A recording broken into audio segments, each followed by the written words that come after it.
द्रोणाचार्य को अपने पुत्र अश्वत्थामा के शौर्य और वीरत्व का भान था।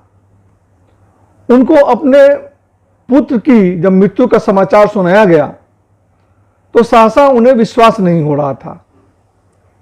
लेकिन यही समाचार जब उन्होंने युधिष्ठिर के मुख से सुना तो फिर संदेह का कोई कारण नहीं बचा। इस समाचार को सुनकर द्रोणाचार्य के मन में संसार के प्रति विरक्ति पैदा हो गई। उनके लिए फिर जीत और हार का कोई मतलब नहीं रह गया था। इस निराशा भरी विरक्त स्थिति में द्रोणाचार्य ने अपने अस्त्रों और शस्त्रों का त्याग कर दिया और युद्ध के मैदान में ध्यानस्थ होकर बैठ गए। अब आगे क्या हुआ देखते हैं मेरी इस दीर्घ कविता दुर्योधन कब मिट पाया इसके 36वें भाग में। तो आइए शुरू करते हैं। अधम भीम के हाथों मदकल अश्वत्थामा मृत पड़ा। मदकल का मतलब हाथी। ये सब जानते हैं कि भीम के हाथों एक अश्वत्थामा नामक हाथी का वध कर दिया गया था। और जब द्रोणाचार्य के सामने ये न्यूज दिया गया तो युधिष्ठिर ने कहा, हां अश्वत्थामा मर गया, हाथी या मानव। जब उन्होंने या मानव कहा तब उसी समय श्री कृष्ण ने अपना पांचजन्य शंख बजा दिया था, जिस कारण द्रोणाचार्य को ये भरोसा हो गया। उन्होंने ये सुना ही नहीं या मानव, तो उनको ये भरोसा हो गया कि मृत्यु उनके पुत्र की ही हुई है। तो इसी घटना को दुर्योधन है वो याद कर रहा है, उसी को दिखाया मैंने। अधम भीम के हाथों मदकल अश्वत्थामा मृत पड़ा, अधम भीम के हाथों मदकल अश्वत्थामा मृत पड़ा, धर्मराज ने झूठ कहा मानो या की गज मृत पड़ा। धर्मराज ने झूठ कहा मानो या गज कोई मृत पड़ा। और कृष्ण ने उसी वक्त पर पांचजन्य बजाया था, और कृष्ण ने उसी वक्त पर पांचजन्य बजाया था। गुरु द्रोण को धर्मराज ने ना कोई सत्य बताया था। गुरु द्रोण को द्रोणाचार्य ने ना कोई सत्य बताया था। अर्ध सत्य भी असत्य से तब घातक बन जाता है, अर्ध सत्य भी असत्य से तब घातक बन जाता है।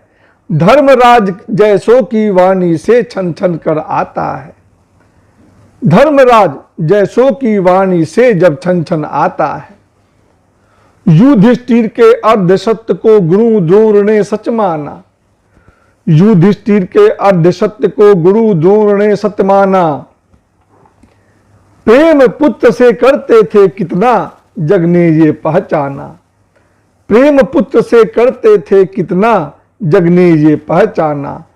होता न विश्वास कदाचित अश्वत्थामा मृत पड़ा, होता न विश्वास कदाचित अश्वत्थामा मृत पड़ा। प्राणों से भी जो प्यारा था यम के हाथों अधिकृत पड़ा, प्राणों से भी जो था प्यारा यम हाथों अधिकृत पड़ा। मान पुत्र को मित्र द्रोण का नाता जग से छूटा था, मान पुत्र को मृत द्रोण का नाता जग से छूटा था। अस्त्र शस्त्र त्यागे थे वो ना जाने ये सब झूठा था, अस्त्र शस्त्र वो त्यागे थे ना जाने ये सब झूठा था। अगर पुत्र इस धरती पे ना युद्ध जीत कर क्या होगा, अगर पुत्र इस धरती पे ना युद्ध जीत कर क्या होगा। जीवन का भी मतलब कैसा हार जीत का क्या होगा, जीवन का भी मतलब कैसा हार जीत का क्या होगा। अब द्रोणाचार्य ने यह सोचकर अस्त्र और शस्त्र का त्याग कर दिया कि चलो अब इस जीवन में तो मेरा पुत्र मर ही गया है, शायद मृत्यु को प्राप्त करने के बाद ऊपर मुलाकात हो। इसी पर वो कविता है। अस्त्र शस्त्र त्यागे थे वो ना जाने ये सब झूठा था। अगर पुत्र इस धरती पे ना युद्ध जीत कर क्या होगा, अगर पुत्र इस धरती पे ना युद्ध जीत कर क्या होगा। यम के द्वारे ही जाकर किंचित जीवन का फिर मतलब कैसा हार जीत का क्या होगा, जीवन का फिर मतलब कैसा हार जीत का क्या होगा। यम के द्वारे ही जाकर किंचित मैं फिर मिल पाऊंगा, यम के द्वारे ही जाकर किंचित मैं फिर मिल पाऊंगा। शास्त्र शस्त्र त्याग कर बैठे शायद मैं कामिल हो पाऊंगा। कामिल मतलब पूर्ण, मतलब उनके पुत्र के मृत्यु के बाद वो अपूर्ण महसूस कर रहे थे, तो सोचे कि शायद मृत्यु के बाद जब जाऊंगा और अश्वत्थामा से मुलाकात होगी तो मैं अपने आप को पूर्ण महसूस कर पाऊंगा।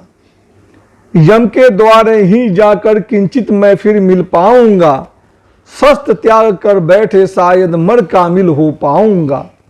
अब उस समय क्या हुआ, जब द्रोणाचार्य अस्त्र और शस्त्र का त्याग कर विरक्त अवस्था में ध्यानस्थ होकर युद्ध की भूमि में बैठ गए, तो उसी अवस्था में धृष्टद्युम्न ने द्रोणाचार्य का सर काट दिया था। इसी पे यम के द्वारे ही जाकर किंचित मैं फिर मिल पाऊंगा, अस्त्र शस्त्र त्याग कर बैठे शायद कामिल हो पाऊंगा।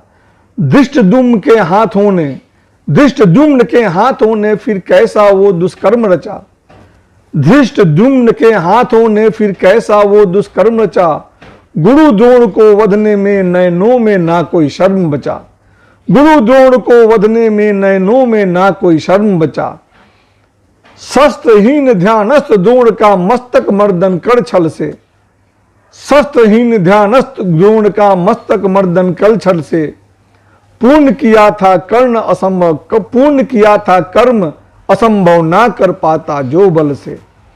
शस्त्रहीन ध्यानस्थ द्रोण का मस्तक मर्दन कर छल से, पूर्ण किया था कर्म असंभव न कर पाता जो बल से, पूर्ण किया था कर्म असंभव ना कर पाता जो बल से। तो दोस्तों ये थी मेरी कविता दुर्योधन का मिट पाया का 36वां भाग। इसकी आगे की कहानियां, आगे क्या होता है वो हम इसके अगले भाग 37वें भाग में देखेंगे। आप लोगों ने इस कविता को सुना, इसके लिए धन्यवाद मित्रों, धन्यवाद।